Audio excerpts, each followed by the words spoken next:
Hi, everybody. In this video, I'd just like to point out a couple of main points of Peg Zeglin Brand's Feminism in Context. Let me share the screen with you. Now, I've got the article here. I'm not doing a PowerPoint this time. I'm just pointing out a few of where the major points are in the paper. There's a couple of major points.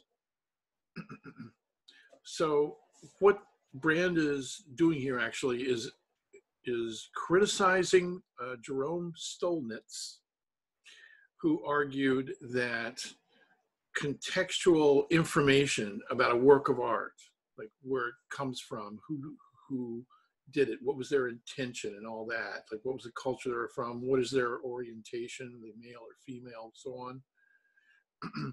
She is arguing against Stolnitz's arguments for that.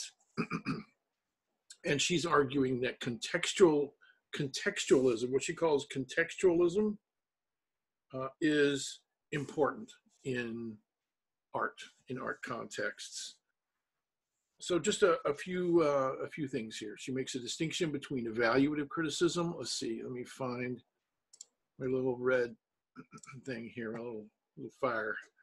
Okay, so she makes a distinction between evaluative criticism and interpretive criticism. I'm going to go kind of fast through here, so if you have any questions, do let me know. She brings up Stolnitz here, and I'm going to read the kind of way that I underline these kinds of things so you can get an idea of how to begin to think about pulling out the most important information from like a work like this, from an article. So the subject is obviously Stolnitz here, and yet this part of this sentence is not as important as what he believed. So we want to know what he believed. So let me see here. Let me draw. Where's draw? Here we go. So I would underline Stolnitz, okay? And I would underline what he believed. So I would underline this, all this. I tend to leave out parentheses, not because they're not important in their own way, but often they're detail. And if I'm trying to really get just the gut punch of what is being claimed, I'll leave out parentheses. But it depends on what's in the parentheses, but often I'll leave them out. So we'll do this here and bring it all the way down to here. So I'm going to have to erase this right away. So what we have here, Stolnitz believed that one perceived a work aesthetically while maintaining an aesthetic attitude.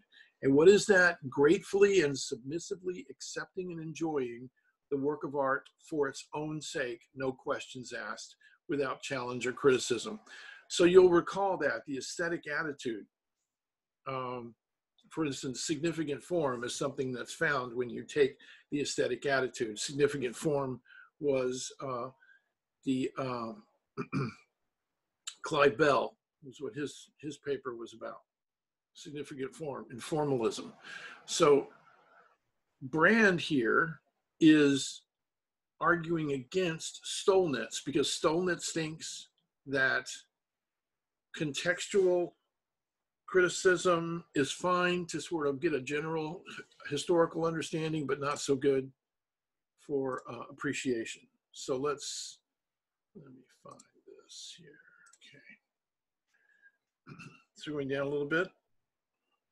Among the several kinds of criticism analyzed by Stolnitz, now here I'm not going to underline it, one kind expanded on at length is collectively called contextual criticism. Now, just to be clear here, she is for contextual criticism. Peg Zeglin Brand, the person who's writing this. Stolnitz is not for contextual criticism. Okay, just to kind of keep that all straight.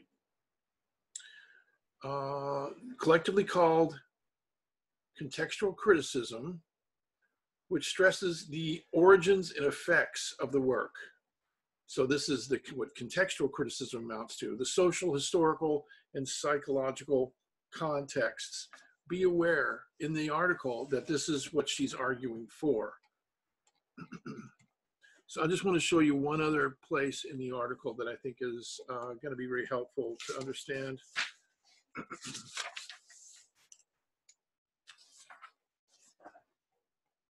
Sorry here. Okay, I need page 500. Here, 500. Okay, here we go. Okay. So she says, once theory goes beyond advancing a worldview to prescribing a way of life or certain actions, theory becomes ideology. Feminist theory, like Marxist theory or Christianity, is not merely descriptive, but also directive or prescriptive. So that means not only is feminist theory describing the world from a certain perspective, the feminist perspective, but that would be a descriptive theory, but it's also directive. It also urges people to act in context, to act in light of making the world a more equal place where people can thrive and not suffer because they're on the margins of what people consider normal. So let me say that differently. Like feminism is an ideology, but a directive ideology. It directs people to treat women fairly, to treat women equally from men. Essentially, that's what it is.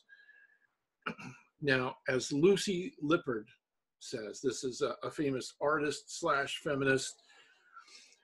She's a feminist art critic and theorist. She writes that feminism is an ideology, a value system, a revolutionary strategy, a way of life. Okay. Also, feminist theory in its descriptive form is similar to any other kind of theory. Excuse me, this is what I wanted to read. Basically, all works of art are subject to the dictum, the personal is the political. In other words, there is no unbiased perspective that one can take. It's a very interesting article, and you'll find the first part maybe a little bit hard to understand without background in some works in aesthetics, but these last few pages, very important.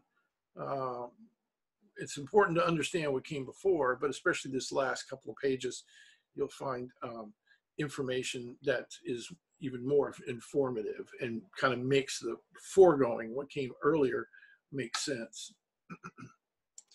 I hope that this short video has helped you understand a little bit better this very interesting article by Zeglin.